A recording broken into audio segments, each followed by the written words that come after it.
बिस्मिल्लाहिर्रहमानिर्रहीम। अस्सलाम वालेकुम डियर स्टूडेंट, आज हम सीखेंगे एक्सरसाइज 6.1 का क्वेश्चन 1 एंड 2। तो हमारे पास हमने इसमें क्या करना है, रेशो फाइंड करना है। रेशो किसे कहते हैं? जब हमारे पास दो क्वांटिटीज़ हों, उनको आपस में कंपेयर किया जाए तो वो क्या कहलाता है? रेशो कहलाता है। रेशो को हम इस तरीके से लिख सकते हैं 5:4, या फिर इसको अगर हम फ्रैक्शन की फॉर्म में लिखें तो 5/4 भी लिख सकते हैं। और दूसरी बात क्या है कि अगर हम दो से ज़्यादा क्वांटिटीज़ को आपस में कंपेयर करें तो वो क्या कहलाता है? कंटिन्यूस रेशो कहलाता है। तो कंटिन्यू रेशो एंड रेशो को हम कैसे फाइंड करेंगे, यहाँ पे हम सॉल्व करके देखते हैं। क्वेश्चन 1 है हमारे पास, फाइंड ए रेशो बी रेशो सी। ठीक है, हमारे पास 3 क्वांटिटीज़ हैं, उनकी जो रेशो बताई गई 2:5 एंड और बी रेशो सी क्या है? 5:4 है। तो यहाँ पे देखिए हमारे पास यहाँ पे भी बी है और यहाँ पे भी बी है। ठीक है, पहले हम इन तीनों को लिख लेते हैं, ए रेशो बी रेशो सी।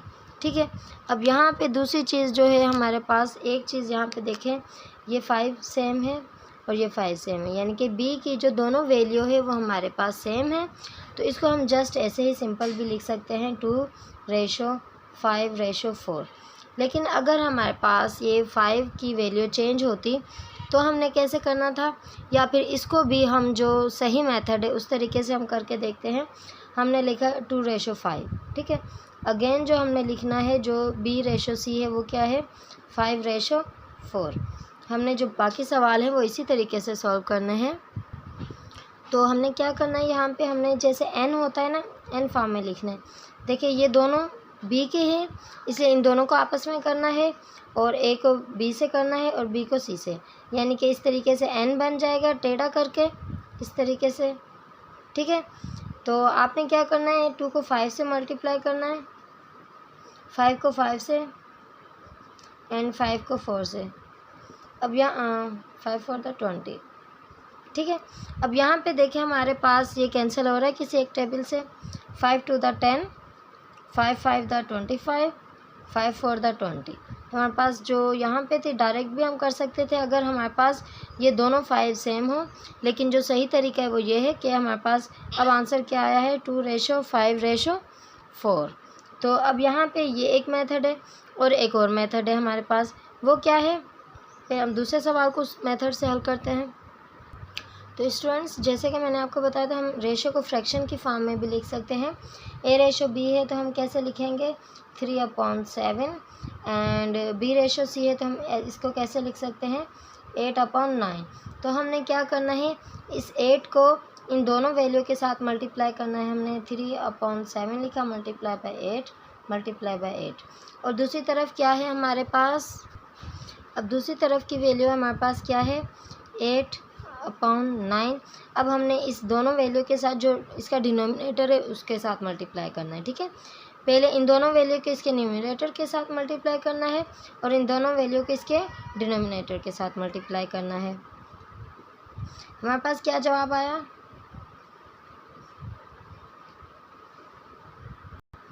8 7 56। और यहाँ पे इन दोनों को क्या, 8 7 56 एंड 9 7 63। अब हमारे पास देखें ये दोनों वैल्यू सेम है, तो इन दोनों की जगह पे हमने एक ही वैल्यू लिखनी है। हमने लिखा 24:56:63। एक ये तरीका है, और जो दूसरा तरीका जो मैंने फर्स्ट क्वेश्चन में किया था वो भी यहाँ पे हम करते हैं। इस तरीके से भी हमारा आंसर सेम आएगा, उस तरीके से भी। जो तरीका आपको आसान लगे उस तरीके से आप सॉल्व कर लेना। ज़्यादातर जो मेथड जो पहले मैंने सिखाया था वो मेथड यूज़ होता है। वो कैसे हमने लिखा, हमारे पास जो 3 वैल्यू हमने लिखा, ए रेशो बी रेशो सी। हमारे पास ए की जो वैल्यू है क्या है, ए रेशो बी क्या है, 3:7 है, तो हमने लिखा 3:7। अब बी रेशो सी क्या है हमारे पास, 8:9। तो इसके नीचे लिखना है हमने, इसके बराबर में नहीं लिखना। ठीक है, बी की दोनों वैल्यू है ना, बी की यानी कि ये भी ए रेशो बी है, यहाँ पे देखें बी है और यहाँ पे बी है। बी दोनों दो दफ़ा है हमारे पास। एक दफ़ा बी की क्या रेशो में बताई गई है 7, और एक दफ़ा हमारे पास इसकी रेशो 8 बताई गई है। तो बी के नीचे ही ये दोनों रेशो लिखनी है, दोनों बी की रेशो हैं। तो बी की रेशो 7 है तो पहले 7 लिखा, और दोबारा बी है हमारे पास, बी की रेशो क्या है, 8 है, तो हमने लिखा 8:9। ठीक है, आप हल करेंगे तो आपको समझ आ जाएगा। अब यहाँ पे देखिए हमने, जैसे मैंने आपको कहा था एन शेप में लिखना है हमने, देखिए इसको, वो इसलिए क्योंकि ये दोनों बी की वैल्यू है ना, ठीक है। दोनों बी की वैल्यू को आपस में मल्टीप्लाई करना है, और बी की जो नीचे वैल्यू इसको ऊपर वाले के साथ, और जो ऊपर है इसको इस वाली वैल्यू के साथ। तो ये आप याद रखना, ठीक है। तो यहाँ पे हमने 8 3 था, 7 8 था, एंड 9 7 था, 63। तो ये हमारे पास इसका जवाब आ गया, सिंपल, ठीक है। तो अब यहाँ पे हमने देखना होता है कि क्या एक ही कोई टेबल इन तीनों वैल्यू पे, एक ही टेबल अगर तीनों वैल्यू पे लग रहा हो तो हमने काट देना होता है, अगर नहीं लग रहा तो नहीं काटना। यहाँ पे देखें इन दोनों पे लग रहा है 2 का टेबल, लेकिन इस पे नहीं लग रहा, तो हमने क्या करना है, इसको ऐसे ही छोड़ देना है, यही हमारा जवाब है, ठीक है। आगे पार्ट सॉल्व करते हैं तो आपको मज़ीद समझ आएगा। तो इसके थर्ड पार्ट को सॉल्व करते हैं। हमारे पास a रेशो b है, तो a रेशो b के नीचे हमने इन दोनों की वैल्यू को लिखना है। a की वैल्यू हमारे पास 10 है और b की वैल्यू हमारे पास 11 है। देन अगेन हमारे पास b रेशो c है, तो हमने b और c के नीचे इन दोनों वैल्यू को लिखना है। हमने लिखा 20 रेशो 21। अगेन हमने जो n शेप मैंने जैसे बताया था, इस शेप में हमने इनको मल्टीप्लाई करना है 10 to the 20, तो हमारे पास 200 आ गया। 11 को 20 से मल्टीप्लाई करेंगे तो हमारे पास 220 आ जाएगा। 11 को 21 से मल्टीप्लाई करेंगे तो हमारे पास आएगा 231, ठीक है। आप मल्टीप्लाई करके चेक कर लेना। अब ये वैल्यू आ गई है। अब देखें यही हमारा आंसर है, क्योंकि इन तीनों पे हमारे पास कोई भी ऐसा टेबल नहीं है जो इन तीनों पे एक साथ कट रहा हो, तो ये हमारा आंसर है। अब हम चलते हैं अपना इसका क्वेश्चन नंबर 2 सॉल्व करते हैं, एक्सरसाइज 6.1 का। तो क्वेश्चन 2 का फर्स्ट पार्ट है हमारे पास। हमने सेम उसी तरीके से लिखना है। पहले हमने लिखना है x ratio y ratio z, then उनके नीचे उनकी वैल्यूज़ को पुट करना है x y एंड z, ठीक है।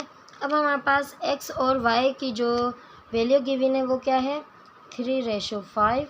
देन हमारे पास x और z की है, देखें y और z की नहीं है, ठीक है, x और z की है। तो x के नीचे हमने ये x की वैल्यू लिखनी है, हमने लिखा 4, एंड z के नीचे हमने z की वैल्यू लिखनी है 9, इस तरीके से, ठीक है।